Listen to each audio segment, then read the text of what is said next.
El doctor Pedro Niken con nosotros, expresidente de la Corte Interamericana de los Derechos Humanos y además de eso, bueno, una autoridad en materia judicial.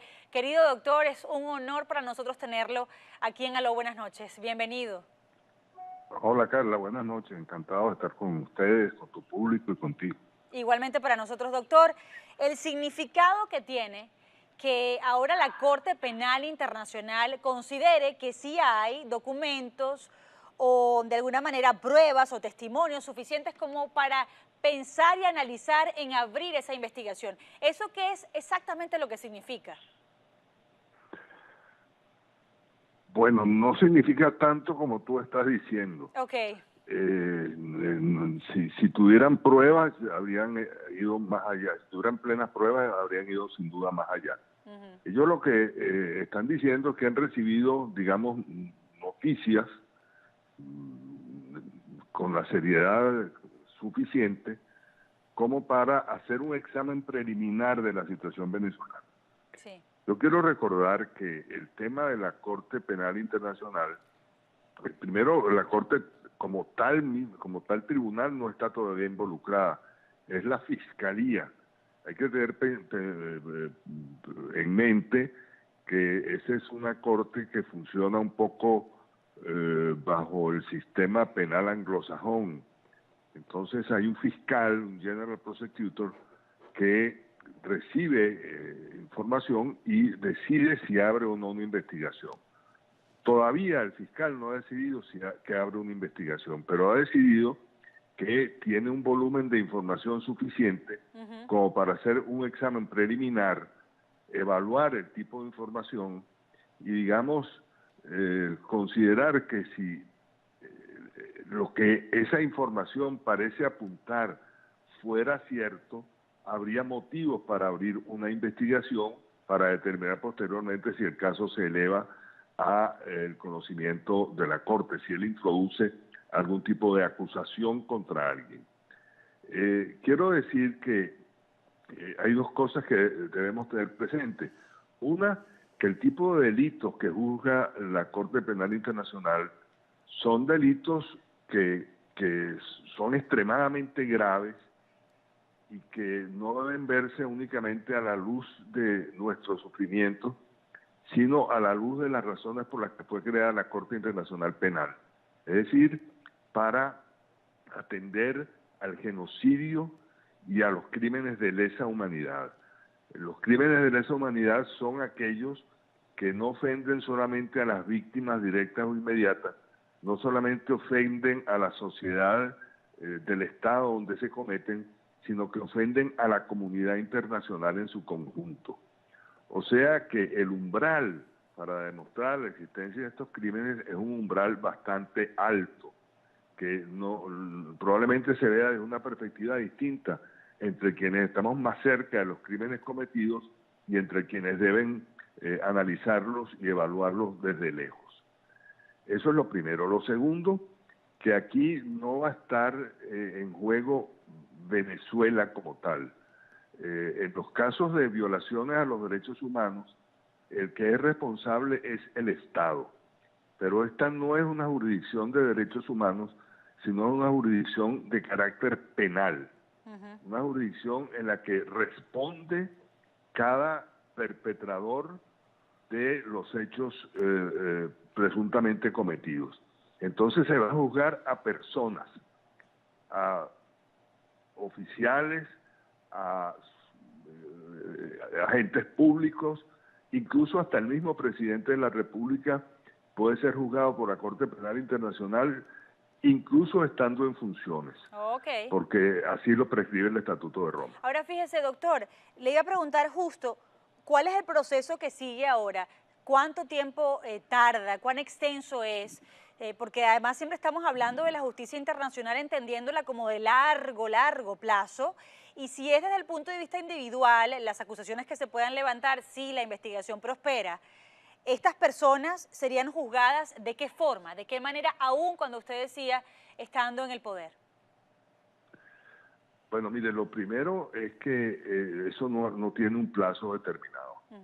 Ellos van a proceder con la celeridad que les permitan sus herramientas de trabajo y de acuerdo con el volumen de información que hayan recibido, que yo ignoro cuál es. Entonces, eso no tiene un plazo.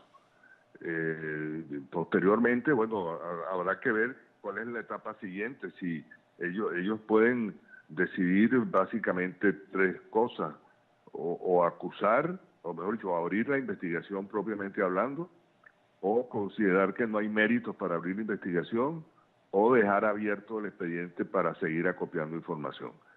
Esas son las tres opciones que ellos tienen. Pero no cabe esperar un proceso penal internacional de manera inmediata. Claro. Perdona que me adelante tanto, pero si funcionarios, altos funcionarios de la dictadura en Venezuela o el propio Nicolás Maduro fueran señalados por esa corte estando en funciones, ¿qué pasaría con sus funciones? ¿Qué pasa en ese momento cuando son acusados ya de manera frontal por una corte penal internacional? Bueno, depende de las decisiones que tome la corte inicialmente respecto de una eventual comparecencia forzosa o de una prisión preventiva. Pero mientras ellos estén en Venezuela, no podría hacerse, no pasaría de allí, de un requerimiento de la Corte, a que ellos se presenten. Sin embargo, cualquier Estado parte en el Estatuto de Roma estaría en la obligación de aprenderlos y de remitirlos al tribunal.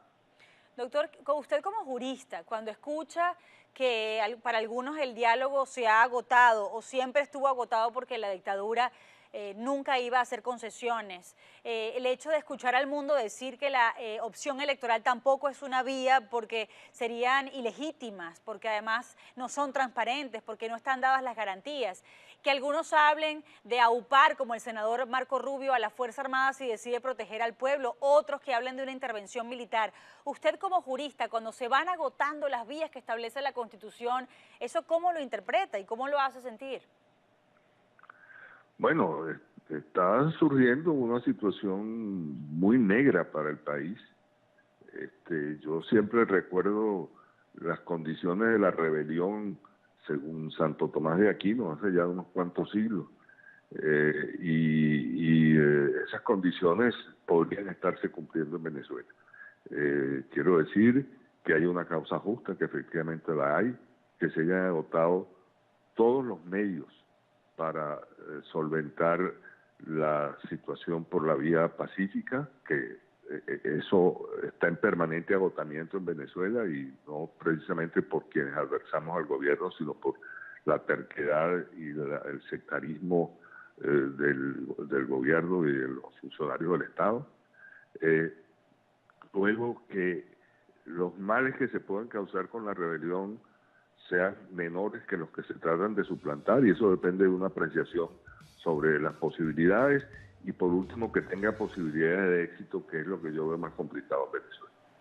Entonces, esta es una situación que nos está llevando, yo lo he dicho desde hace varios años, a una situación en la que no hay soluciones sino desenlaces. El gobierno creo que ha llegado a la conclusión de que cualquier alternativa, y en esas alternativas incluyo cualquier forma de violencia interna o externa, es menos mala para ellos que perder unas elecciones libremente convocadas. Sí. Entonces están estirando la cuerda a riesgo gravísimo para el país, para su paz, para su estabilidad, para su existencia misma. Realmente es criminal lo que se está haciendo contra el pueblo de Venezuela. Querido doctor, como le decía al principio, un privilegio. Gracias de verdad por atendernos y esperamos contar con sus análisis más adelante también. Bueno, muy bien. Gracias, Carla. A usted, doctor. El doctor Pedro Niquen, doctor en leyes de la Universidad Católica, también con un diplomado en París y además expresidente de la Corte Interamericana de los Derechos Humanos. Vamos a tener en segundos a la eurodiputada Beatriz Becerra. Contundente la posición de la Unión Europea con respecto a la dictadura y lo que hay que hacer con la dictadura en Venezuela, así que no se lo puede perder en segundos. No olvides suscribirte a nuestro canal y activar la campanita para recibir las últimas noticias del mundo.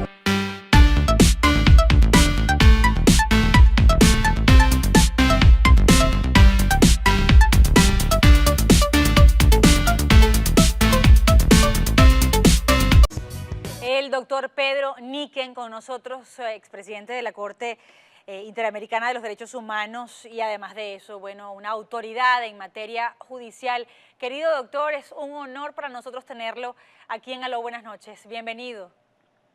Hola Carla, buenas noches. Encantado de estar con ustedes, con tu público y contigo. Igualmente para nosotros, doctor.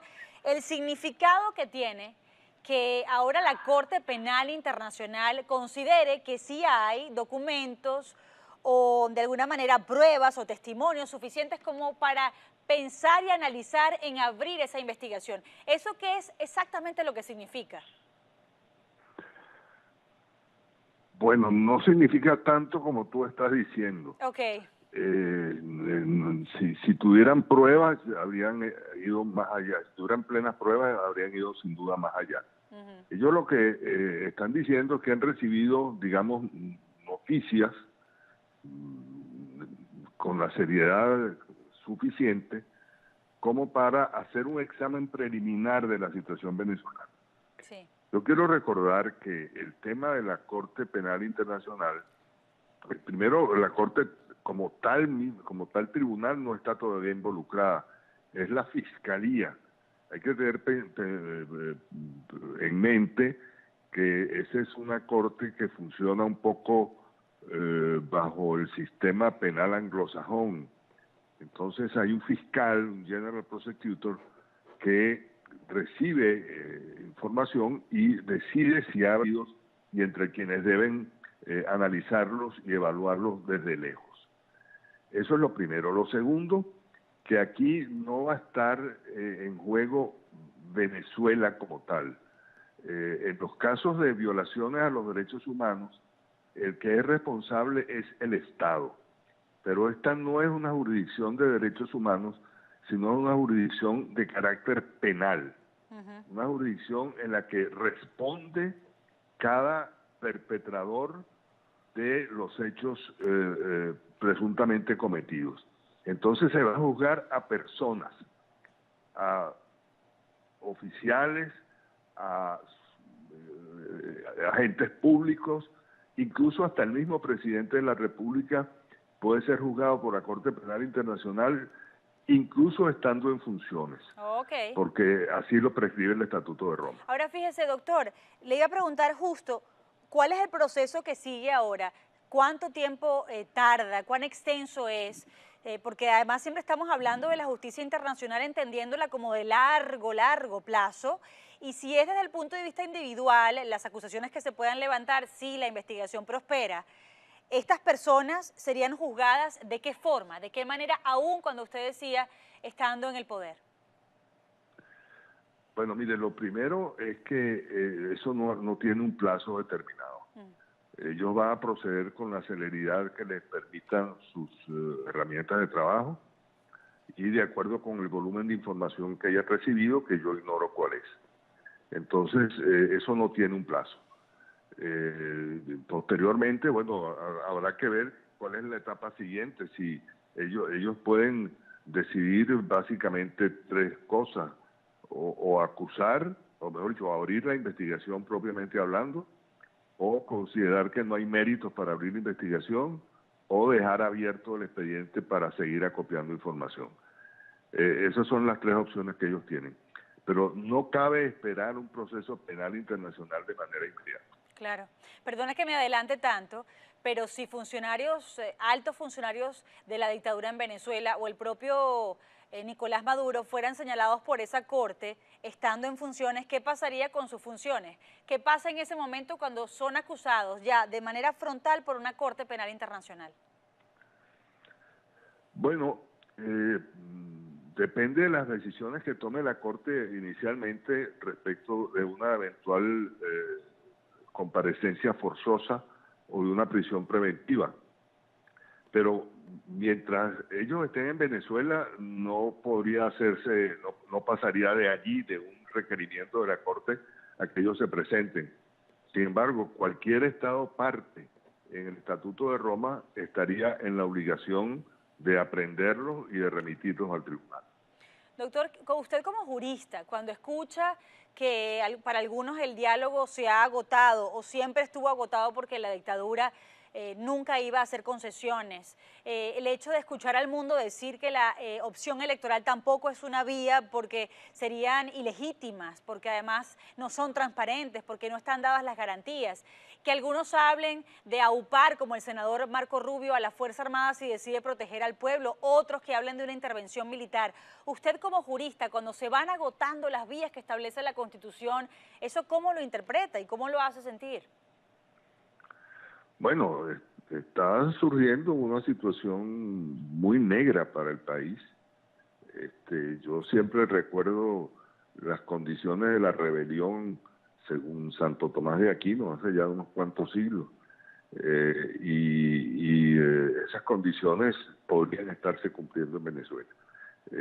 Quiero decir que hay una causa justa, que efectivamente la hay, que se hayan agotado todos los medios para solventar la situación por la vía pacífica, que eso está en permanente agotamiento en Venezuela y no precisamente por quienes adversamos al gobierno, sino por la terquedad y el sectarismo del gobierno y de los funcionarios del Estado. Luego que los males que se pueden causar con la rebelión sean menores que los que se tratan de suplantar, y eso depende de una apreciación sobre las posibilidades, y por último que tenga posibilidades de éxito, que es lo que yo veo más complicado en Venezuela. Entonces, esta es una situación que nos está llevando, yo lo he dicho desde hace varios años, a una situación en la que no hay soluciones sino desenlaces, pero no una investigación. Todavía el fiscal no ha decidido que abre una investigación, pero ha decidido que tiene un volumen de información suficiente como para hacer un examen preliminar, evaluar el tipo de información y, digamos, considerar que si lo que esa información parece apuntar fuera cierto, habría motivos para abrir una investigación para determinar posteriormente si el caso se eleva a el conocimiento de la Corte, si él introduce algún tipo de acusación contra alguien. Quiero decir que hay dos cosas que debemos tener presentes. Una, que el tipo de delitos que juzga la Corte Penal Internacional son delitos que son extremadamente graves y que no deben verse únicamente a la luz de nuestro sufrimiento, sino a la luz de las razones por las que fue creada la Corte Internacional Penal. Es decir, para atender al genocidio y a los crímenes de lesa humanidad. Los crímenes de lesa humanidad son aquellos que no ofenden solamente a las víctimas directas o inmediatas, no solamente ofenden a la sociedad del Estado donde se cometen, sino que ofenden a la comunidad internacional en su conjunto.